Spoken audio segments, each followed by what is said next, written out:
नमस्कार भक्तों, आपका स्वागत है हमारे भक्ति चैनल धार्मिक कथा विद देविका में, जहां चल रही है श्रावण मास महात्म की दिव्य कथाओं की श्रृंखला।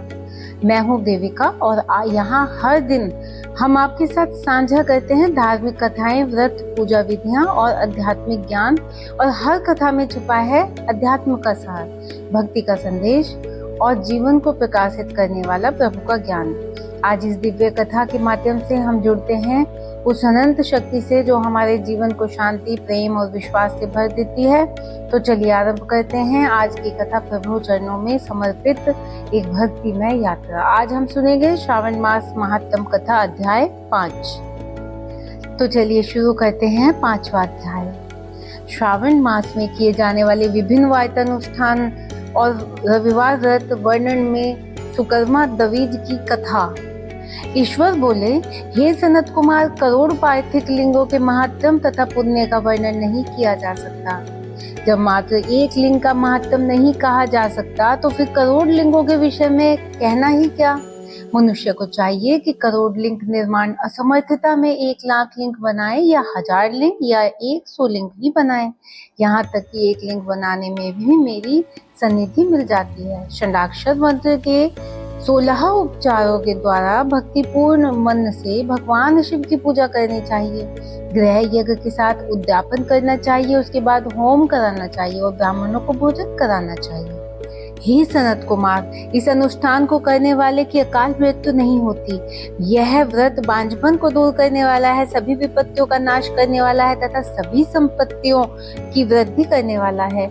मृत्यु के पश्चात वह मनुष्य कल्प पर्यंत मेरे समीप कैलाश वास करता है। जो मनुष्य श्रावण मास में पंचामृत से शिव जी का अभिषेक करता है, वह सदा पंचामृत का पान करने वाला, गोधन से संपन्न, अत्यंत मधुर भाषण करने वाला तथा त्रिपुर के शत्रु भगवान शिव को प्रिय होता है।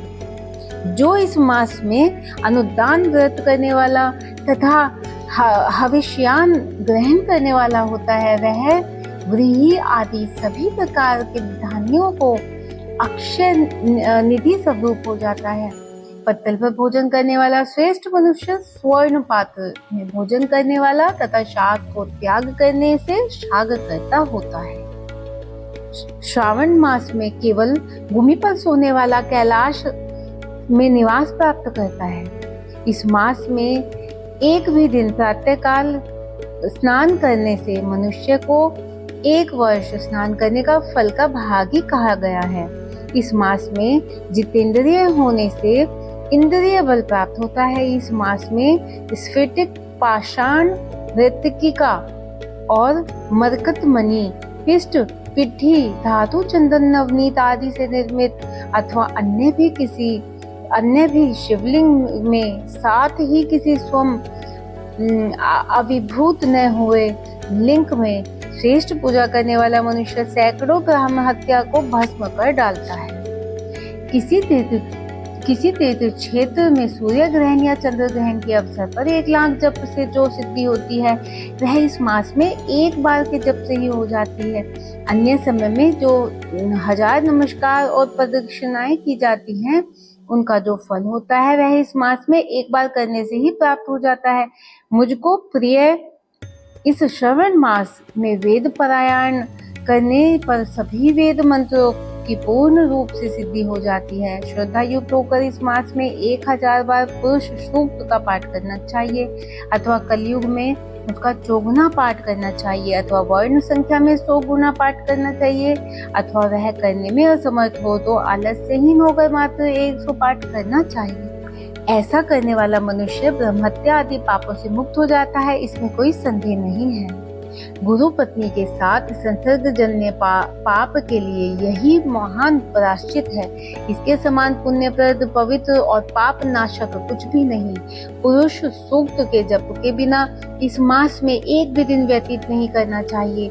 जो मनुष्य इस फल को अर्थवाद कहता है, वह नरकगामी होता है। इस महीने में समीधा, चारु, तिल, घृत और गृह यज्ञ होम करना चाहिए। शिव के रूपों का भली भांति ध्यान आदि करके धूप, गंध, पुष्प, नैवेद्य आदि से पूजन करना चाहिए और अपने सामर्थ्य के अनुसार कोटि होम लक्ष होम और 10 सहस्त्र होम करना चाहिए।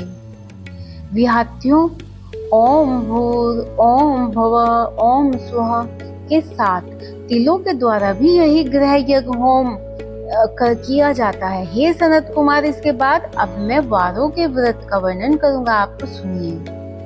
हे अनद, उनमें सर्वप्रथम मैं आपको रविवार का व्रत बताऊंगा। इस संबंध में लोग एक प्राचीन इतिहास को कहते हैं। प्रतिष्ठानपुर में सुकर्मा नामक एक द्विज था।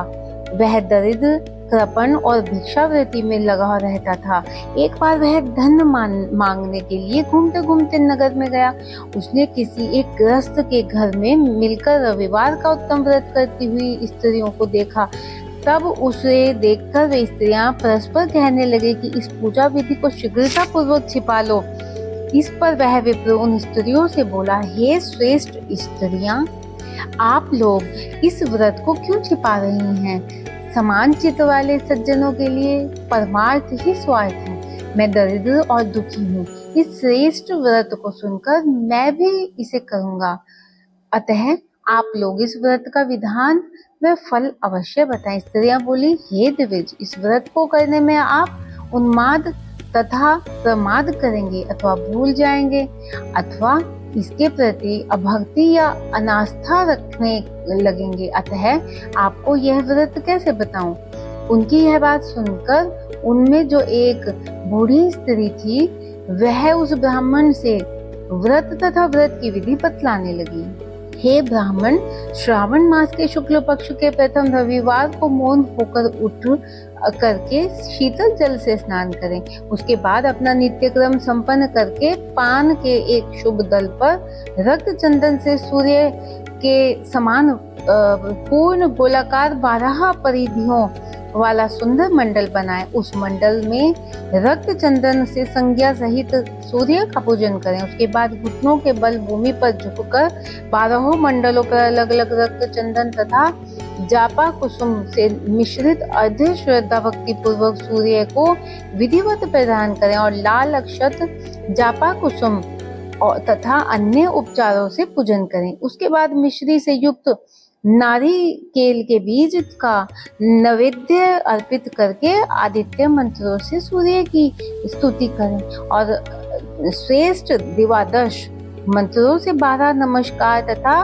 प्रदक्षिणाएं करें। इसके बाद 6 तंतुओं से बनाए गए सूत्र से में 6 ग्रंथियां बनाकर देवेश सूर्य को अर्पण करके उसे अपने गले में बांध और पुनः 12 फलों से युक्त वायन ब्राह्मण को प्रदान करें।